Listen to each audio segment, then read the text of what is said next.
अमीर वर्सेस गरीब के बच्चों की परवरिश।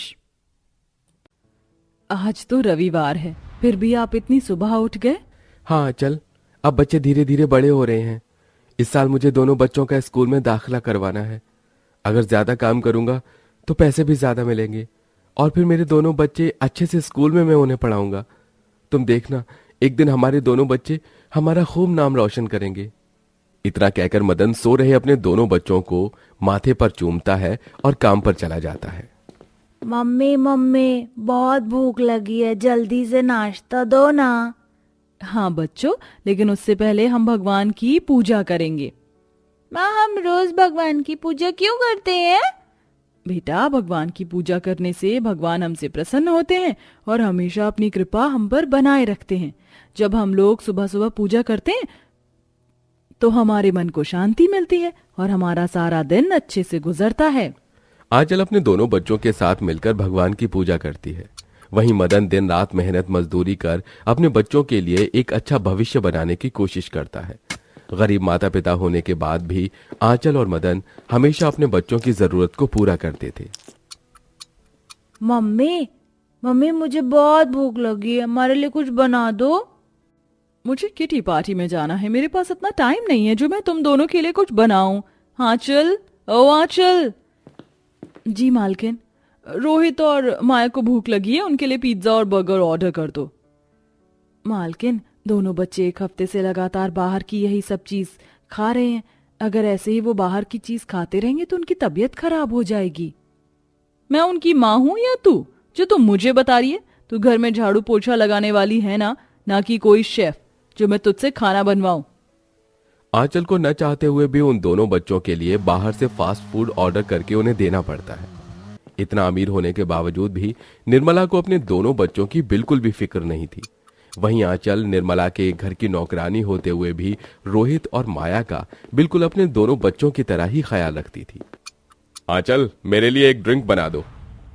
साहब, दोनों बच्चे आपके पास में बैठकर ही पढ़ाई कर रहे हैं। अगर आप उनके सामने शराब पिएंगे तो इन पर बुरा असर पड़ेगा। आजकल तेरी बहुत जुबान चलने लग गई है। बोल मत, तू इस घर की नौकरानी है। तुझे जितना बोला जाए उतना ही कर, ज्यादा बोलने की कोई जरूरत नहीं है।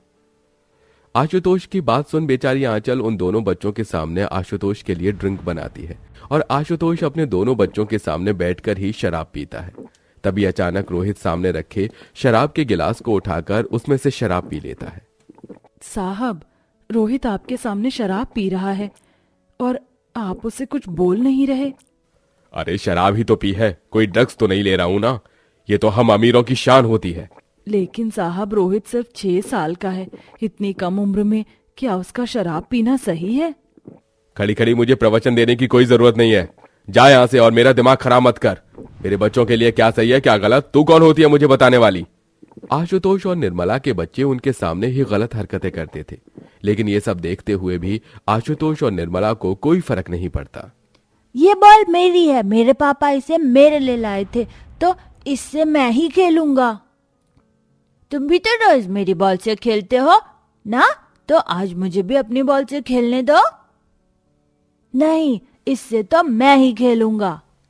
बॉल को लेकर राघव और अनुज में लड़ाई होने लगती है कि तभी दोनों बच्चों के चिल्लाने की आवाज सुन वहां आंचल जाती है। तुम दोनों ऐसे लड़ क्यों रहे हो?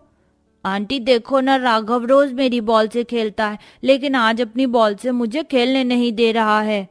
मम्मी, ये मेरी बॉल है तो इससे मैं नहीं छोड़ूंगा ना।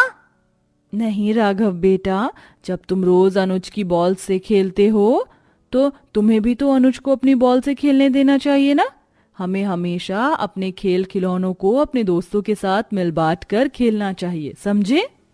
आंचल अपने बच्चों के साथ साथ आस पड़ोस के बच्चों को भी अच्छा सीख देती थी। अरे आंचल बिटिया, कैसी है तू?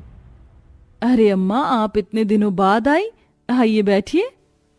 उन अम्मा को देख आंचल के दोनों बच्चे जल्दी से उन अम्मा के पास आते हैं और उनके पैर छूकर आशीर्वाद लेते हैं। प्रणाम अम्मा। जुग जुग जियो बच्चों। आंचल, तेरे बच्चे तो अभी से इतने समझदार हैं। बड़ों का आदर सम्मान करना इन्हें कितने अच्छे से आता है। अम्मा, अगर बचपन से ही अपने बच्चों को हम अच्छी सीख नहीं देंगे तो बड़े होकर वो एक अच्छे इंसान कैसे बनेंगे? अपने माता पिता की अच्छी सीख की वजह से राघव और गीता हमेशा बड़ों की इज्जत करते थे, जरूरतमंद लोगों की मदद करते और अपने माता पिता का हर कहना मानते। लेकिन वहीं रोहित, माया, मैंने तुम दोनों को मना किया था ना कि घर में ऐसे जूते चप्पल पहनकर नहीं घूमते हैं। देखो तुम्हारे जूते चप्पल की मिट्टी कैसे पूरे घर को गंदा कर रही है। बेटा, हमें हमेशा जूते चप्पल घर से बाहर निकाल कर रखने चाहिए। लेकिन हमारी माँ ने तो हमें ऐसा कुछ भी नहीं सिखाया। अगर उन्होंने नहीं सिखाया तो मैं तो तुम्हें सिखा रही हूं ना। कल से तुम दोनों अपने जूते चप्पल घर के बाहर छोड़कर आना। तुझे हम पैसे घर में काम करने के लिए देते हैं या हमारे बच्चों को सीख देने के लिए? अगर बच्चे गंदगी नहीं करेंगे तो कौन करेगा?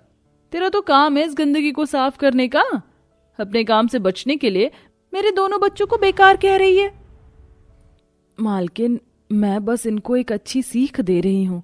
ये सब हमारे काम है ना कि तेरे। आंचल जब भी रोहित और माया को कोई अच्छी सीख देती तो हमेशा निर्मला उसे ही डांट दिया करती। ऐसे ही एक दिन जब आंचल अपने दोनों बच्चों के साथ काम पर आती है। माया, रोहित, देखो ये राघव और गीता हैं। आज मैं उन्हें अपने साथ लेकर आई हूँ। तुम चारों मिलकर यहाँ खेलो। नहीं नहीं, हम इन दोनों के साथ नहीं खेलेंगे। हमारी मम्मी कहती है कि गरीबों के साथ नहीं खेलना चाहिए, ये गंदे लोग होते हैं। इतना कहकर माया और रोहित दोनों राघव गीता को धक्का दे देते हैं, जिससे दोनों बच्चे नीचे गिर जाते हैं कि तभी निर्मला और आशुतोष आते हैं। सही कहा मेरे बच्चों ने। अपने इन गरीब बच्चों को मेरे बच्चों से दूर रखो। बच्चों, एक बात हमेशा याद रखना, इन गरीबों से हमेशा दूरी बना के रखना। ये लोग बहुत बुरे होते हैं, इन्हें कभी अपने आसपास भटकने मत देना। जहां आंचल अपने दोनों बच्चों को हमेशा एक अच्छी सीख देती, वहीं निर्मला और आशुतोष अपने दोनों बच्चों को भेदभाव करना सिखाते। लेकिन उन्हें यह नहीं पता था कि उनकी ये सीख उन पर भी कितनी भारी पड़ने वाली है। माया बेटा, कल तुम्हारा एग्जाम है ना, चलो थोड़ी देर पढ़ाई कर लो। मुझे पढ़ाई नहीं करनी, समझी तुम? मुझे मेरा वीडियो गेम एंजॉय करने दो और आइंदा मेरे कमरे में मेरी मर्जी के बिना आने की कोई जरूरत नहीं है। बेटा, वो ब्लू वाली फाइल जरा इधर लाकर देना मुझे। मैं आपका कोई नौकर नहीं हूँ, तुम खुद जाकर भी अपनी फाइल ले सकते हो। बार बार मुझे डिस्टर्ब करने की कोई जरूरत नहीं है। रोहित और माया का ऐसा बर्ताव देख आशुतोष और निर्मला हैरान होते हैं। बीतते दिनों के साथ साथ कब रोहित और माया की बदतमीजी बढ़ती ही जा रही थी, जिससे अब निर्मला और आशुतोष दोनों परेशान रहने लगे थे। ऐसे ही एक दिन, आपको यहां आने में कोई तकलीफ तो नहीं हुई ना? अरे नहीं नहीं, मैं तो आराम से आ गया था। आप यहां बैठिए, मैं आपके लिए जल्दी से नाश्ता मंगवाता हूं। मानना पड़ेगा आशुतोष साहब, आपका घर तो बहुत सुंदर है, लेकिन आपके दोनों बच्चे कहाँ हैं? कहीं दिखाई नहीं दे रहे हैं। हाँ, मैं अभी उन्हें बुला देता हूं। आशुतोष अपने दोनों बच्चों को आवाज दे ही रहा होता है कि तभी वहां माया और रोहित अपने आप ही आ जाते हैं। बच्चों, देखो कौन आए हैं, विनोद अंकल। चलो अब जल्दी से अंकल को हेलो बोलो। ये तुम लोगों के मेहमान हैं, हमारे नहीं, जो हमें ने यहाँ हाय हेलो करी। माया, ये क्या तमीज है? हम पर मत चिल्लाओ, जुबान हमारे मुंह में भी है, हम भी चिल्ला सकते हैं, समझे? आशुतोष, ये आपने क्या तमीज सिखाई है अपने दोनों बच्चों को? विनोद की बात सुन माया और रोहित को बहुत गुस्सा आता है और वो दोनों टेबल पर रखे जूस और नमकीन को सीधा विनोद पर डाल देते हैं। अगर इतने बदतमीज बच्चे मेरे होते ना, तो मैं मार मार करके उनकी हड्डियां तोड़ देता। जिसके बच्चे इतने बदतमीज हैं तो उसके माँ बाप कैसे होंगे? अब मैं आप लोगों के साथ ये डील नहीं कर सकता।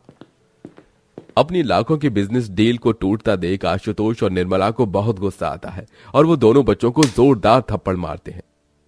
तुम्हारी वजह से आज मेरी इतनी बेइज्जती हुई है। अब इन्हें डांट कर या मार कर क्या फायदा? जब समय था तब तो आपने अपने बच्चों को अच्छी तमीज नहीं सिखाई। आप दोनों ने बच्चे तो पैदा कर दिए, लेकिन कभी आप लोग एक अच्छे माँ बाप नहीं बन सके। पैसा ही इंसान की जिंदगी में सब कुछ नहीं होता है। आज जो कुछ भी हुआ उसमें इन दोनों की नहीं बल्कि आपकी गलती की वजह से हुआ है। अगर आप समय पर अपने दोनों बच्चों को अच्छी सीख देते तो आज आपको ये दिन नहीं देखना पड़ता। आंचल की बात सुन आशुतोष और निर्मला को पछतावा होता है। तुम ठीक कह रही हो, जब मेरे बच्चे ने मेरे सामने पहली बार शराब पी थी तभी मुझे इसे मारना चाहिए था, लेकिन मैंने इसे ढील दी और यही मेरी सबसे बड़ी गलती थी। मैं तो इनकी माँ हूं और एक माँ का तो फर्ज होता है कि वह अपने बच्चों को एक अच्छी सीख दे, लेकिन मैंने तो कभी इन पर ध्यान ही नहीं दिया। और जब तुमने इन्हें अच्छी सीख देने की कोशिश की तब भी मैं बीच में आई। हाँ चल, मुझे माफ कर देना। अब आशुतोष और निर्मला अपने सारे काम छोड़कर अपने दोनों बच्चों को प्यार से सारी चीज समझाते हैं। वहीं उन्हें अच्छी सीख देते हैं। आशुतोष निर्मला के बच्चे ज्यादातर आंचल के दोनों बच्चों के साथ ही रहते थे, जिससे माया, रोहित और राघव और गीता की तरह अच्छी अच्छी चीज सीखते हैं।